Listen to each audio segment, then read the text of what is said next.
¿Cómo están, queridas amigas y queridos amigos de Retos Femeninos? Soy Lucía Legorreta y como cada semana les doy la más cordial bienvenida a este programa Ser Mujer, con un tema interesantísimo el día de hoy: el empoderamiento femenino en México, ¿real o solo discurso?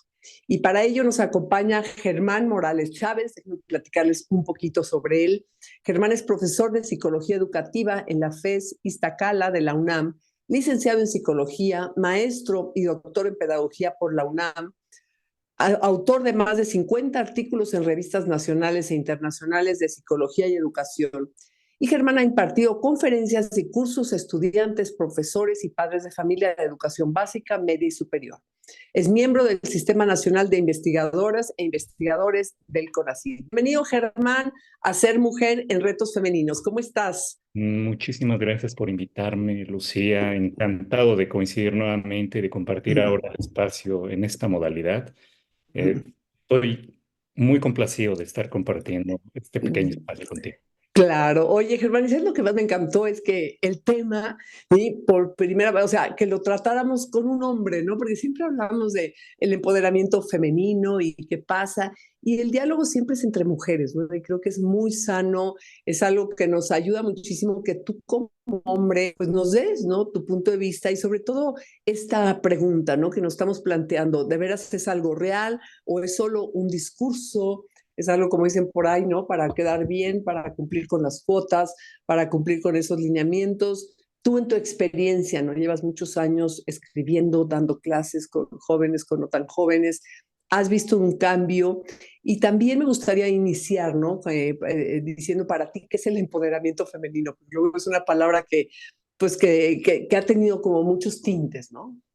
Sí, bueno, yo creo que a unos días de las elecciones en este Ujú. país, en el que tenemos tres opciones y dos terceras partes son opciones femeninas, yo creo que es evidente, es claro.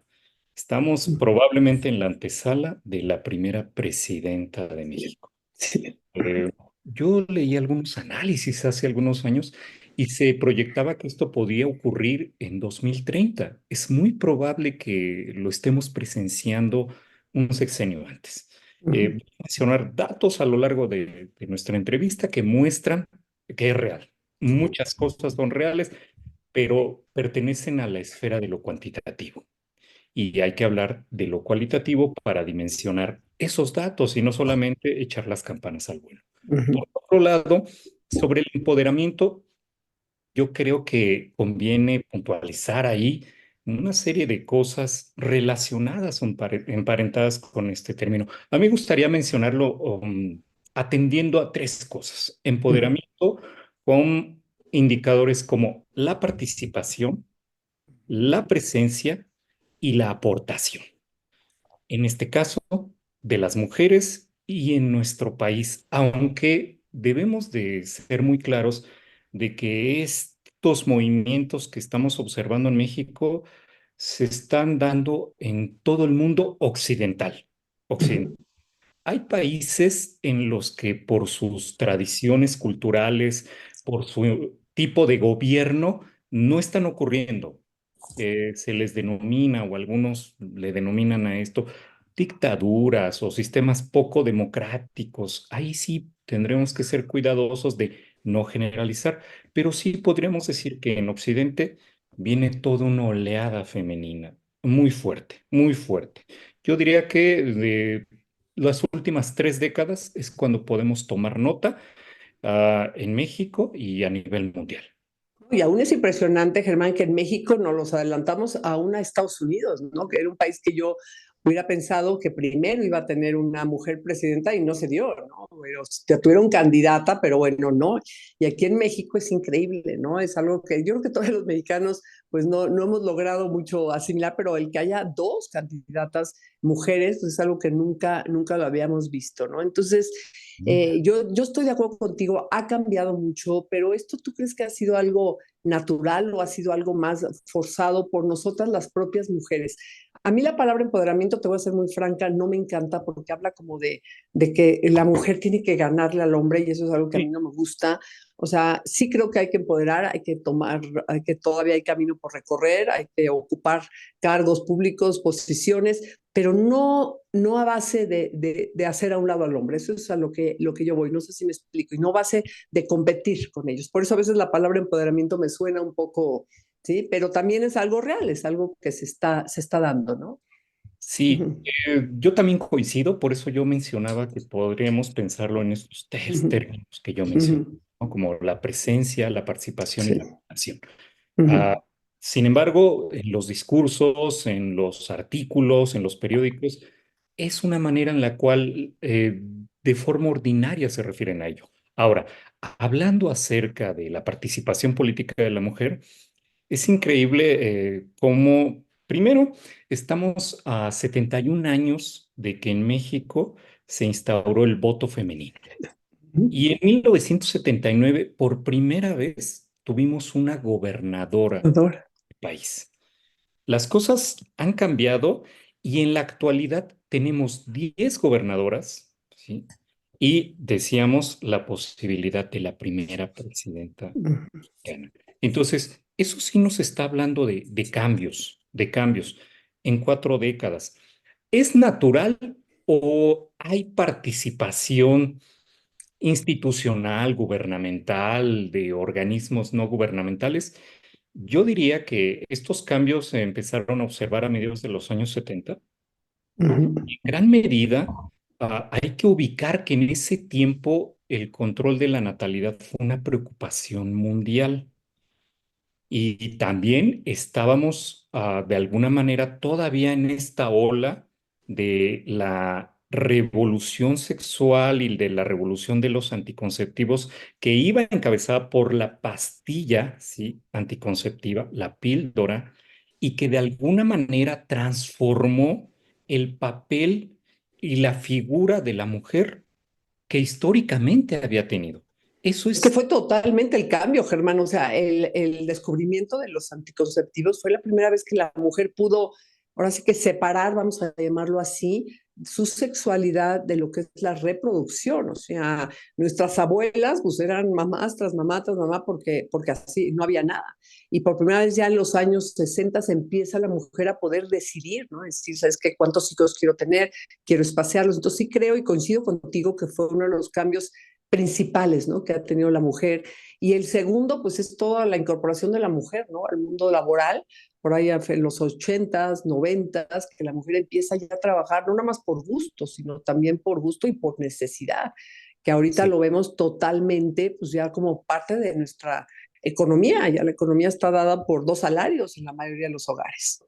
sí, hay dos apuntes. El primero de ellos tiene que ver con este asunto de las crisis económicas que han pegado a todas las economías, no solo a llamados países emergentes en desarrollo. O sea, Japón es una economía desarrollada y sin embargo tiene una deuda tremenda. Bueno, esto ha significado en el caso particular de México que los ingresos en los hogares familiares pues tuvieron que de alguna manera, sí, con el poder adquisitivo que se fue perdiendo, vio la necesidad, observamos, fuimos testigos de que había que resolver ese problema económico y uno de ellos fue que las mujeres que históricamente tenían un papel en el hogar, de cuidadoras, de educadoras de los niños y los adolescentes, salieron a buscar trabajo por equilibrar de alguna manera el poder adquisitivo que tenían las familias mexicanas previamente. Claro, claro. Se tradujo en transformación de la familia. En la actualidad, por ejemplo, estamos observando que a nivel de educación básica, quienes llevan o quienes se encargan de mucho de la educación de los niños son los abuelos, porque papá y mamá han salido a trabajar. Claro, claro. Esto, por supuesto, que a los educadores, a los maestros o educadores formales, nos ha presentado varios retos. ¿Por qué? Porque evidentemente hay dos generaciones entre el abuelito, la abuelita y el niño. mamá y papá están trabajando y muchas veces sus trabajos los demandan todo el día estar fuera de casa. Entonces, el papel educador de la familia se ha transformado. De hecho, si lo observamos, la escuela, con sus proyectos de escuela de tiempo completo, con sus proyectos de educación privada, en la que además de tus clases hay actividades extraacadémicas, pues los niños ahora pasan mucho tiempo en las escuelas y en muchos casos, por ejemplo, en educación particular, son los niños quienes salen y los recoge una persona en el transporte público y los lleva a su... Y eso, Claro, y eso ha tenido efectos, Germán. Fíjate, yo platicaba también con una persona de una escuela pública y me decía este término, que es un término muy duro, ¿no? Que hay ciertos niños o niñas que les llaman niños llave, ¿no? Que son niños que traen aquí en el cuellito, o sea, un cuerito, con la llave de su casa. ¿Sí? Entonces, ¿qué significa lo que tú estás diciendo? El transporte público los deja probablemente en la esquina o a 2 cuadras, pero ese niño o esa niña llega a su casa, abre el solo y no están sus papás ahí, ¿no? Porque los dos están trabajando. Entonces, si ha habido un cambio, tú que estás muy metido en el área de psicología, pues también a los niños tiene efectos, ¿no? Pues este cambio, que no digo que no favorezca a la mujer, sí, pero también, ¿no? Se han visto afectados sobre todo pues, la estructura familiar.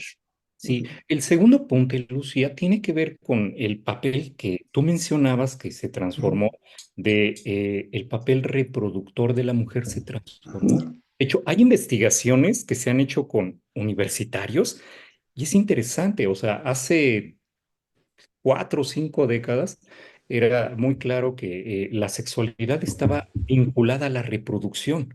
En la actualidad, lo último que quieren los jóvenes cuando tienen un encuentro sexual es la reproducción. O sea, los porcentajes son nulos, nulos. Entonces eso nos habla de cómo ha cambiado la familia, la sociedad. Si cambias a la unidad que es la familia, por supuesto que se va a transformar la sociedad. Entonces, esta participación de la mujer tiene varias vertientes, como veníamos mencionando, y una de ellas, entonces, muy importante, tiene que ver con países en los cuales el control de la natalidad era crítica.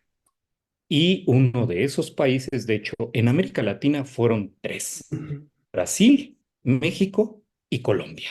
Claro. Supuesto a nivel mundial, allí estaba China, allí estaba Japón, allí estaba la India, pero a nivel América Latina, México fue uno de los países en los que se implementó a mediados de los años 70 políticas de control de la natalidad muy fuertes que cubrían varios frentes, orientación, que se implementaron métodos anticonceptivos variados. Se probaron, por ejemplo, el dispositivo intrauterino, que inicialmente era de cobre, después, por problemas justamente médicos, pues transformó y cambió el material. Bueno, podemos observar entonces que una de las acciones que se pensó al respecto para transformar esto fue educar a las mujeres. En estos países también se observaba que la escolaridad estaba claramente diferenciada. Mayoritariamente, ¿quiénes iban a la escuela? Los hombres. De Claro. hecho, hay que considerar que había muchos pueblos, todavía existen, Sí. en los que tener una mujer en la familia o para el padre de familia era como una desgracia, ¿no? Era así como de chin, una mujer. La actualidad nos suena realmente grotesco que existe este tipo de expresiones, pero estamos hablando de que antes se presentaban y se transformaron. Hubo una suerte de esfuerzos gubernamentales por educar a los jóvenes, a los niños, e incluso estimular a través de becas, ¿sí? Que las mujeres, en este caso las niñas, fueran a la escuela, fueran a la Todavía hay escuela. mucho que hacer, Germán, porque yo hace poco leía y hay una gran deserción escolar de mujeres, de jovencitas, después de segundo, tercero de secundaria, y mucho se debe a que a veces sus propios papás les dicen, ya salte de estudiar, quiero que me ayudes en el negocio familiar, quiero que te quedes a cuidar a la abuelita, o sea, todavía traemos rezagos un poco pues de esas creencias, de esa cultura, de decir los hombres son los que tienen que estudiar. O sea, todavía falta mucho que las mujeres, ¿no? Ahora, aquí hay un punto, Germán, que tú que eres alguien académico metido, que a mí me sorprende, ¿no? Porque si te vas a las universidades, yo sé que pocos llegan a las universidades de jóvenes, pero aún los que llegan, casi la mitad, tú te vas a dar las graduaciones a estos, son mujeres. Sí, oye, y sin decir porque soy mujer, pero muchos de los mejores promedios los sacan mujeres, ¿no? Pero, sin embargo, dice, ok, la mitad de los universitarios están saliendo, sí, mujeres, pero te vas ya a una empresa, te vas a puestos directivos y resulta, ¿sí?, que el 25% solamente de los puestos directivos es una mujer. Si te vas a un puesto, a una dirección general, es creo que nada más un 10%, a los consejos de administración un 9% de mujeres. Y ahí interviene lo que tú estás diciendo, ¿no? Que la mujer, hay mujeres que quieren, pues, formar una familia y se juntan, ¿no? Esos años para ser mamá con los años de trabajo. Pero ¿por qué si la mujer se está preparando, tampoco tiene esas oportunidades? Ahorita hablamos de la parte política, que coincido que sí las tiene, pero ya en la parte de empresas, de instituciones, ¿por qué no vemos a más mujeres en puestos directivos? Y, primero, me gustaría mencionar que en efecto durante un tiempo se consideró, y todavía en algunas familias se sigue considerando como el que los hijos vayan a la escuela como un gasto. Y la educación tiene que ser observada como una inversión. Y siempre es una inversión. A futuro es una inversión que no da resultados inmediatos. Y tercero, que esos resultados no se traducen exclusivamente en términos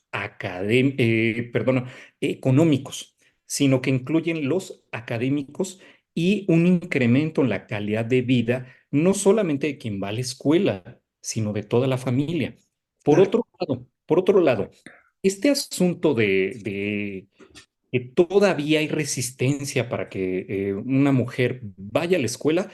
El sistema educativo mexicano tiene más de 34 millones de estudiantes. 17.500.000 son mujeres. 17.172.000 son hombres. Es decir, hay La mitad, más. más mujeres que hombres. Ahora, si lo separamos por nivel educativo, es interesante observar que a nivel de educación básica hay más hombres matriculados que mujeres. 12 millones contra 11 millones 900 mil de mujeres. Ahí es donde observamos como esta resistencia de invertir en la educación de una niña o un adolescente. Pero esto cambia en media superior y sobre todo en licenciatura y se acentúa en el posgrado, Lucía. A nivel de licenciatura hay 2.400.000 mujeres frente a 2.100.000 hombres. Wow. Pero es interesante cómo cambian las cosas a nivel posgrado. A nivel posgrado hay 250.000 mujeres matriculadas en especialidad, maestría y doctorado y hay 187.000 hombres. O sea, estamos hablando de una diferencia de casi 70.000 individuos. ¿Esto de qué nos está hablando? Varias cosas. Lecturas que se han hecho es, uno, a la mujer que saliera de casa y se fuese a estudiar en los años 70 era muy revolucionario. En la actualidad se está normalizando. Pero todavía existe este estigma de que la mujer vaya a la escuela en cualquier momento, ¿sí? Se puede perder desde la perspectiva de los papás. Y se puede perder porque se puede casar, puede salir con un embarazo no planeado. Y entonces los papás viven con ese temor, muchos papás. A esto le sumamos que el promedio en el cual se inicia la vida sexual de una mujer en este país es 2 años antes que la de un hombre. En las mujeres mexicanas anda alrededor de los 14 años. En Pues, los hombres anda alrededor de los 16. Esto quiere decir que inician su vida sexual antes de la mayoría de edad y con muchas probabilidades de que sean relaciones no planeadas, no organizadas y con altas probabilidades de desembocar en embarazos no deseados, en infecciones de transmisión sexual Y ante esto se requiere mucho trabajo, pero bien lo decías tú, de la familia y de la escuela. El sistema educativo mexicano es tan importante que no puede descansar exclusivamente en la escuela. El sistema educativo tiene que incluir a la familia. Sí, Y es donde se aprenden las cosas más relevantes de un individuo, de un individuo. En 6 años podemos observar todos los cambios más importantes que ocurren en la vida de cualquier persona. Caminar, vestirse, incluso leer y escribir, controlar esfínteres, los ciclos de alimentación, de sueño, todo eso se aprende del nacimiento a los 6 años. claro, Cuando un niño llega a la primaria, va a llegar a pulir cosas, pero las bases están en casa y están con la familia. Entonces, hay que tener en cuenta que vamos a observar en los próximos años los cambios que está acarreando el que la familia mexicana, pues ya no es la tradicional mamá y papá. Papá es el proveedor o históricamente era el proveedor y mamá era la cuidadora. De hecho, en muchos datos que nosotros hemos trabajado sobre el riesgo académico, el fracaso escolar, Lucía, está críticamente concentrado entre la secundaria y la preparatoria. Pero es interesante observar que si una chica avanza en este nivel, las probabilidades de continuar son 3 veces mayores que las de un hombre. Eso significa entonces que hay más fracaso escolar en los hombres, que quizás este estigma cultural de la mujer de no, es que en cualquier momento te vas con el novio y no terminas la carrera, se está desbaratando. Las mujeres están haciendo bueno el pronóstico. Por supuesto, vamos por partes, tú decías muy bien. Bueno, en escolarización hay presencia femenina. Ahorita con datos lo respaldamos. Pero ¿qué mm, está pasando en el campo laboral? El campo laboral no está cambiando al mismo ritmo que los espacios educativos. ¿Por qué? Yo creo que por varias razones. Una de ellas es que la escuela de alguna manera trata de ir a la par de los cambios sociales. Y las empresas, mm, muchas de ellas tienen una política institucional que es muy fuerte, usos y costumbres que se transforman después en normas.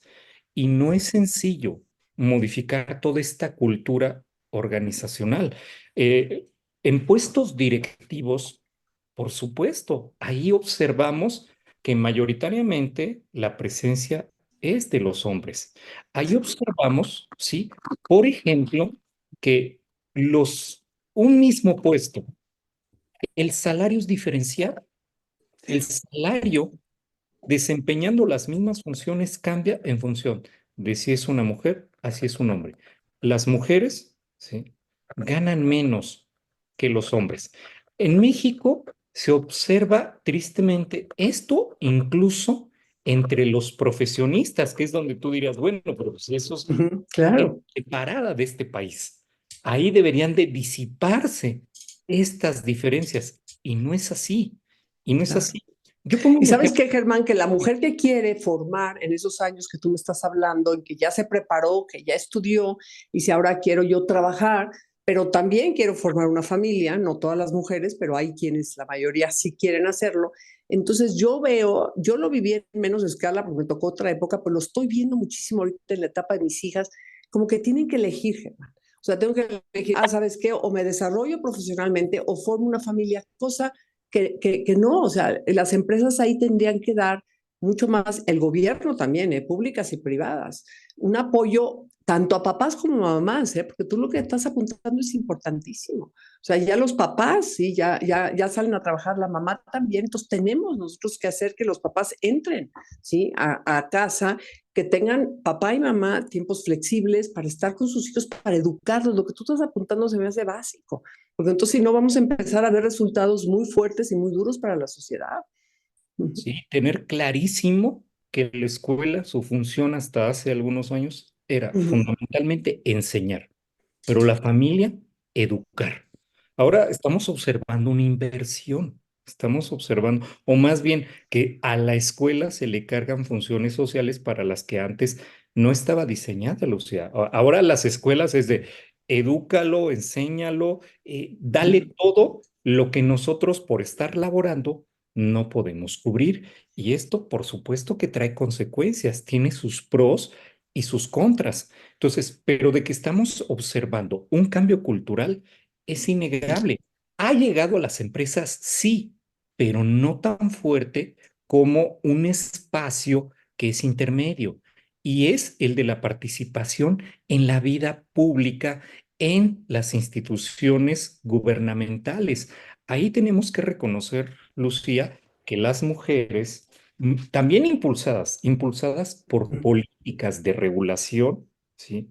Que primero han sido iniciativas y después se han traducido en leyes, podemos decir que la participación política de la mujer ahora es una realidad, es una realidad. Mira, estábamos hablando hace rato de la primera gobernadora, o sea, ya pasó, ya pasaron 4 décadas, casi nos acercamos a las 5 décadas. Pero es importante observar, por ejemplo, en la legislatura actual que tenemos, hay más diputadas, 252 diputados, 248. Es interesante observar lo que va a pasar el 2 de junio. ¿Por qué? Porque estábamos observando una tendencia que venía creciendo, ¿sí?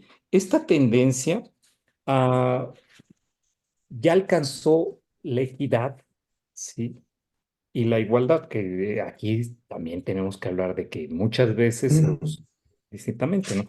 Ahorita tenemos, o sea, ya hombres y mujeres con una participación muy semejante en todo el país, en sus instituciones como la Cámara de Diputados, la Cámara de Senadores, la conformación de los ayuntamientos, las presidencias Sí, municipales. sí, sí, sí. Pero ¿qué va a pasar? Esta tendencia se va a mantener. Ahora va a haber mucha más presencia femenina y participación, por eso yo comencé hablando de eso. Será interesante, ¿no? Ya se alcanzó ese número que se buscaba, ¿sí? Lo que tú decías hace rato, y que no quede en términos de una cuota de participación. A ti, partido político, te obligo a que tengas representación femenina de tanto por ciento. Y entonces, ¿qué teníamos? O sea, muchas de las elecciones no estaban basadas en perfiles diseñados en capacidad. Claro, nada más. Oye, Germán, pues ¿sabes qué? Se ha pasado el tiempo impresionantemente rápido, pero sí tenemos que hacer un programa después, ¿no? Después de las elecciones, como Por tú bien supuesto. dices, a la pregunta real, ¿verdad? O solo un discurso, creo que quedó muy claro en toda la parte académica, en toda la parte de escolarización, está siendo más real. En la parte política, habría que ver qué pasa, ¿no? Ahora sí que nos dejas un poco, bueno, a mí por lo menos picada, y creo que sería bien interesante, pues en un lapso no muy largo, hacer otro programa, ¿sí? Con Porque todo aquí el gusto. tiempo ya se pasó. Me encantaría que nos pudieras dar, pues, un mensaje final, ¿no? En este tema de empoderamiento de la mujer. ¿Es real o es solo un discurso? Y también que nos digas dónde te podemos encontrar. Sí, a mí me gustaría finalizar diciendo, estamos avanzando hacia una sociedad más justa. No la tenemos y probablemente eso va a ser un ideal al que vamos a estar persiguiendo, pero en ese esfuerzo y en ese andar, creo que vamos a mejorar. Creo que esa sería la palabra clave, mejorar. Y la participación no es solamente las mujeres, como tú lo señalaste, tienen que involucrarse los hombres. Me encuentran, hay una página de Facebook, doctor Germán Morales Chávez, mi correo gdegatomorales.cdcasa@unam.mx. Muchísimas gracias, Lucía. Bueno, y aquí entonces te comprometo, ¿eh? Para en un lapso no muy alto, después de que pasen estas elecciones, este cambio fuertísimo que tenemos en México. Nunca habíamos tenido una mujer, ¿verdad?, como presidenta. Platicar, ¿no?, qué sucedió en los primeros meses y comentarlo contigo. Me encantó, Germán. Muchísimas gracias. Creo que nos diste un panorama, por lo menos en mi caso, que no tenía yo tan claro. Y bueno, esto de real o discurso, me inclino a que sigue siendo más real. Muchísimas gracias. ¿Sí? Hasta luego. Hasta luego y muchas gracias a todas, a todos y a cada uno de ustedes por estar el día de hoy conmigo aquí en Ser Mujer, Retos Femeninos. Soy Lucía Legorreta, te mando un fuertísimo abrazo y te espero aquí la próxima semana. Hasta pronto.